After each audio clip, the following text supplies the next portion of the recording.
I'm here with both Erik Weibust and Carter Delorme. Erik is a commercial litigator and a member of the Trade Secret and Employee Mobility practice at EBG, and Carter is an employment litigator in the Employment, Labor, and Workforce Management practice at EBG. They're going to explain the new trade secrets and healthcare laws. Erik and Carter, thanks for being here. Thanks for having us, Dan. Absolutely. We're going to start with Carter. Carter, why are you paying special attention to healthcare-specific non-compete laws right now? Because states are paying specific attention to healthcare non-compete regulation. As with most things in this country right now, we're not seeing federal legislation, but states are being very affirmative and forceful in deciding what we want our healthcare mobility, employee mobility to look like. And Erik, how did the COVID-19 pandemic bring this area of law to the forefront? I don't know that the pandemic brought this area of law to the forefront as much as it brought to the forefront this industry, in particular, frontline healthcare workers. The states, as Carter mentioned, had already been legislating around non-competes for about a decade, and they've been the forefront of the news because of cases like the Jimmy John's case and other kind of what I call outlier cases of low-wage workers being subject to non-competes. But what it did bring to the forefront was the importance of these frontline healthcare workers, and everyone, I'd say rightfully so, wanted to help them in any way possible. And one way to do that was for legislators in particular to focus on non-competes. There was also a pinch on workers because of the COVID-19 pandemic. And so employers were starting to lose frontline healthcare workers, and we're also thinking about ways to protect their workforce and their trade secrets and their patient relationships. And so they started looking more at non-competes. And I'll give you a couple data points here, and don't hold me to the exact numbers, but last year, so 2022, there were some 98 bills proposed in 29 states. 30 of those bills involved the healthcare industry. And this year, we've already seen at least 73 bills introduced in 27 states, and 27 of those are related to the healthcare industry. So I do think that the COVID-19 pandemic brought focus to that industry, but the issue of non-competes has been the focus of legislatures generally for at least the last decade. And back to you, Carter. In what ways could non-compete laws impact healthcare different than other industries? Well, like I said with the last question, states are really focused on making sure that their citizens can get healthcare from the providers that they want. And creating these non-compete laws that are targeted not just to doctors, not just to nurses, but down the line. In many states, we have, nurse practitioners, we have PRNs, we have multiple people in the healthcare structure being freed from the concept of a non-compete, so that you, Dan, decide this is the person I want to see. If they go from hospital A to hospital B, you want to be able to still see that same person for a physical therapy issue or any other kind of continuing treatment. And that's going to be very different than other industries, which may come behind it. But I think the strategy for states is to say, let's take a public interest that we know we can garner support around, which is choosing the healthcare provider of your choice, and make sure that if that person wants to, for whatever reason, transition to a different environment, they can still be able to provide care to the people they provided care to before. Erik, how will the FTC's proposed rule banning non-competes apply to hospitals, knowing that many are nonprofits? So I don't think it'll apply at all, because I don't think it'll ever go into effect, is the short kind of flippant answer. We've written a lot about the FTC, and it's our view that the FTC just doesn't have the authority to regulate non-competes whatsoever. And we'd be happy to point to articles that talk about that. But you're right that there is an interesting dynamic in the hospital systems in particular, because regardless of whether the FTC has the authority to regulate non-competes generally, there's no dispute that the FTC does not have the authority to regulate nonprofits. And as you know, a lot of hospital systems are nonprofits, and you can have in the same geographic area, the same city, for instance, hospital systems that are for profit and hospital systems that are not for profit. And if the rule were to go into effect, you'd have this crazy dynamic where half of the hospitals or some of the hospitals could enforce non-competes, or at least wouldn't be prohibited from doing so by the FTC rule, and others couldn't. The American Hospital Association actually submitted comments to the FTC on this very issue, and I'd suggest folks go out and Google that and take a look, because they really dig into the issue and kind of the weird dynamic it would create, especially in certain markets where you do have both types of hospital systems. Carter, if the proposed rules go into effect, how will that impact hospitals and the staff that works there? I want to piggyback on Erik's answer. My personal view of the world is that despite the language that says nonprofits are not implicated, I think that's sort of governmental oversight mismanagement, and they didn't really consider the competition that happens between the nonprofit hospital space and the for-profit hospital space. So I think if the proposed rule goes into effect, and I think there will probably be comments to the contrary of what AHA submitted, saying nonprofit hospitals need to be included in this ban, or otherwise there's going to be a fundamental schism that's going to make one type of hospital have protections and another type of hospital not. So how that plays out for staff is, again, how deeply are they going to acknowledge in an organization that a restrictive covenant is not permissible?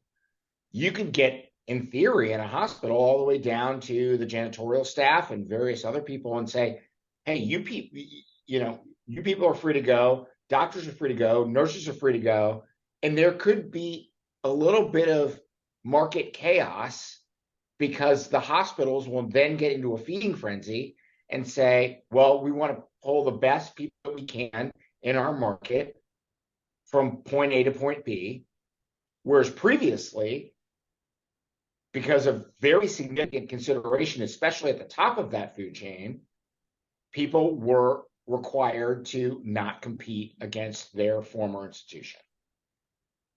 And Erik, what are the specific restrictions on different professions within the healthcare industry, like doctors and nurses? So it's an interesting issue with physicians and nurses in particular, because their relationship with their patients is so sacrosanct. And a lot of states, because of this, as Carter mentioned at the outset, actually prohibit or limit non-competes and some non-solicitation agreements for physicians for that very reason. Oftentimes that relationship is compared to either the lawyer-client relationship or financial advisor-client relationship. And you'll hear comments about how lawyers get to make the laws, and therefore we've banned non-competes for ourselves. It's not entirely true.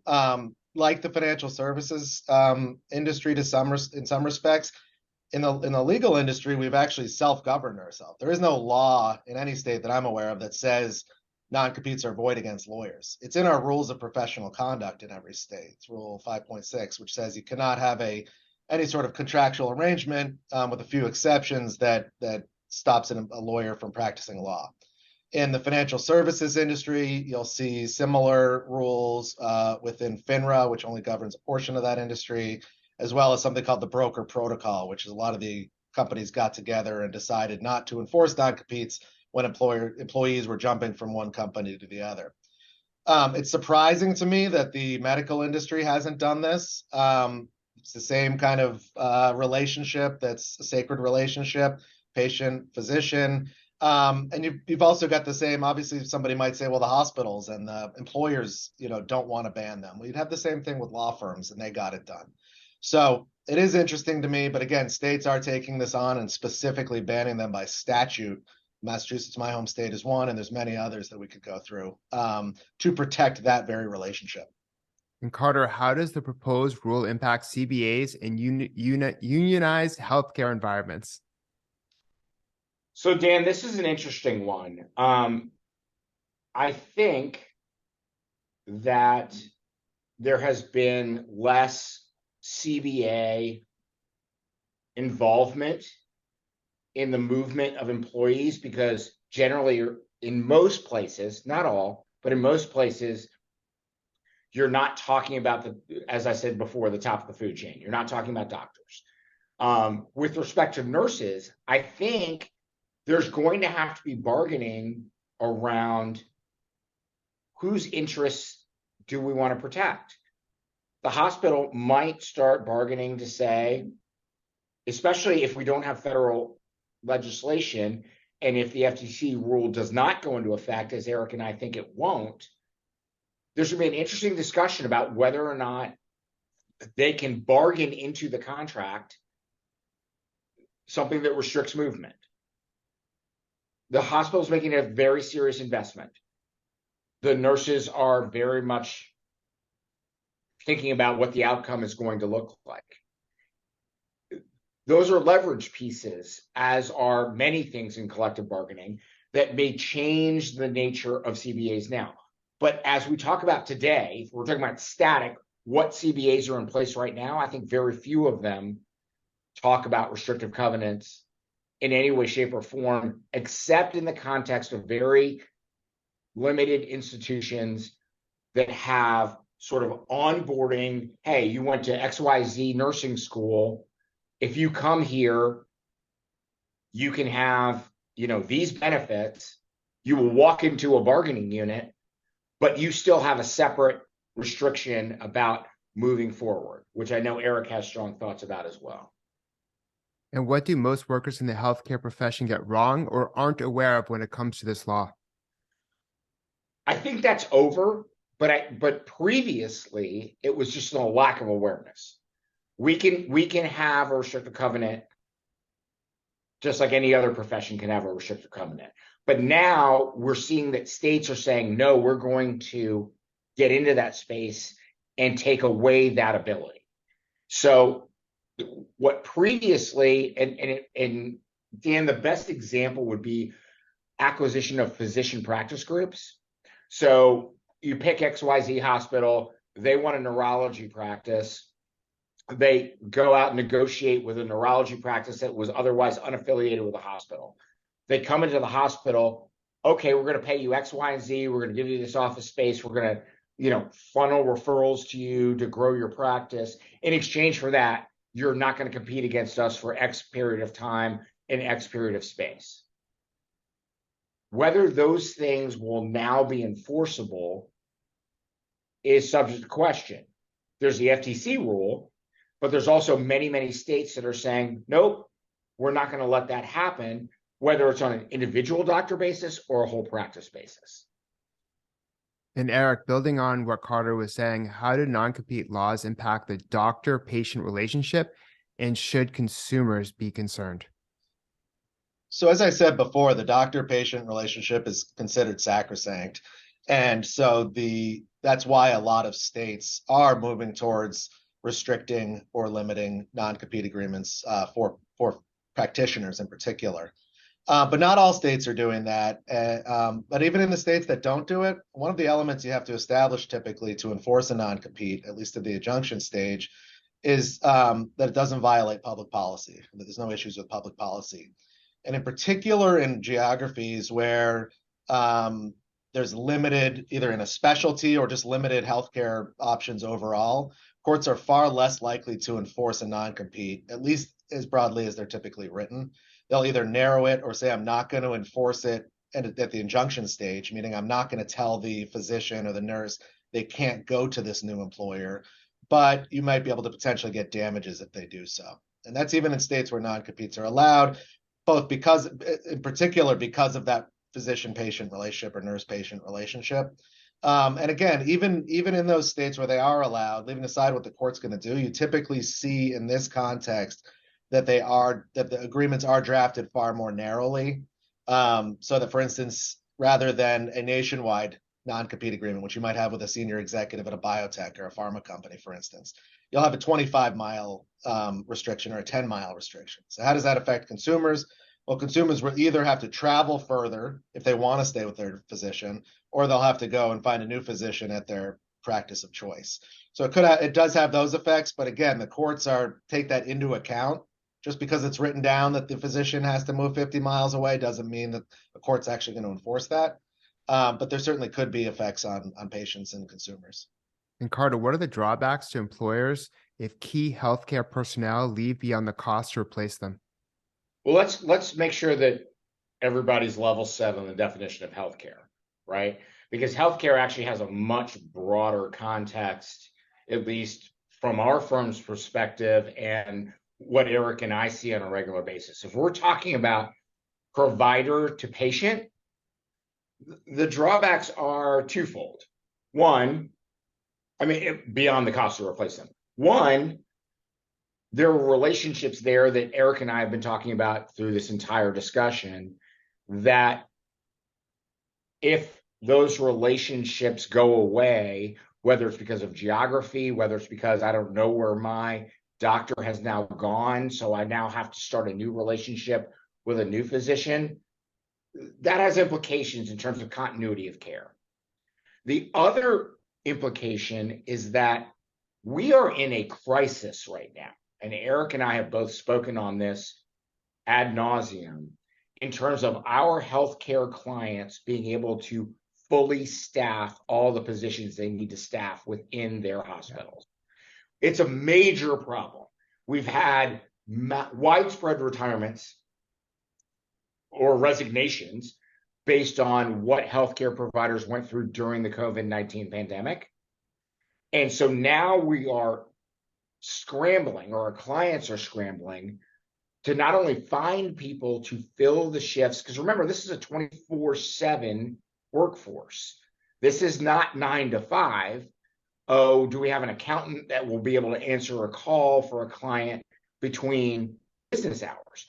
We need to have nurses. We need to have LPNs. We need to have certainly physicians on staff and or working remotely who can take care of patient needs all day, every day, 365 days a year. That has been a challenge for the biggest systems and neighborhood community hospitals. It's very, very difficult to find qualified people to do this. And so when you incentivize those people that you do find by saying, hey, please come here, we will pay you a premium. In consideration of that premium, we want you to stay, but that's no longer enforceable. It's going to have a dramatic effect on the continuity of care. Most definitely. And just like the education profession, a lot of, as you were saying, doctors, nurses, teachers, people have been burned out. They don't want to return. A lot of them are retiring, going to different industries. And as a result, I mean, you look even in healthcare, the government stepped in and they're, it's like tens of millions of dollars that they're trying to leverage to bring more nurses, especially into the field. So Really there's always been a nursing shortage. I mean, ever since I started studying labor, over a decade ago, there was a nursing shortage. Yeah, it just got exacerbated because a segment of the existing workforce just said, I'm done. I can't do it. But you really raise an interesting point when you analogize it with healthcare. I mean, with education. I know Erik and I have spent time with education employers who are having the exact same problem. Like, we want to incentivize you to come here. Please come here from, oh my goodness, state to we are a great state. We will pay you a premium over what we are paying other people because you teach in this department or that department, but we want some guarantees that you're going to stay. And those things are challenged by both the FTC rule and in certain states, a specific look at, we don't want to have any restriction on movement. And it's very, very analogous. And Erik, what do you think the effect of these rules and laws will be by the end of this year? So with respect to the FTC, I don't think there will be any effect, even if it were to be enforceable. The comment period expires today, actually. We've helped several industry groups prepare comments to the FTC opposing the rule, including one healthcare organization in particular that didn't necessarily oppose it, but said it should be left to the states. But even if it were to go into effect, even if there was not a lawsuit filed, which there will be, even if there were not an injunction granted, which there will be, there's still a 6-month. First of all, the FTC has to review all the comments and put out a final rule. Then there's 6 months before it becomes effective. So you're already getting you into the very end of 2023 at the earliest. And again, the U.S. Chamber of Commerce has already said they're going to file a lawsuit no matter how narrow the ultimate rule ends up being, because it has to do with the FTC's authority generally and what the next rule is going to be, and the rule after that, and the rule after that. So there will be litigation over this, and it'll probably last years. The states, however, is where the action continues to be, and they will continue to legislate in this area. The trends we've seen over the past few years have been, generally speaking, on advance notice requirements, meaning employees have to be told either 10 or 14 days or with their formal offer of employment that they will be required to sign a non-compete. And compensation thresholds, meaning if you don't meet a certain threshold, say $100,000, or you're not exempt under the FLSA, then you can't be subject to a non-compete.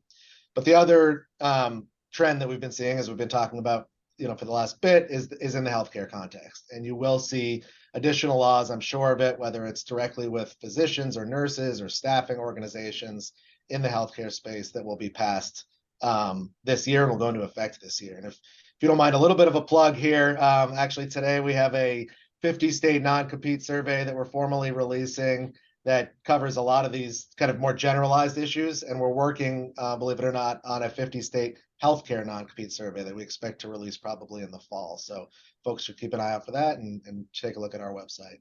Well, Carter and Erik, thank you so much for providing all these valuable insights about non-competes in the healthcare industry. Thanks, Dan. Appreciate it, Dan.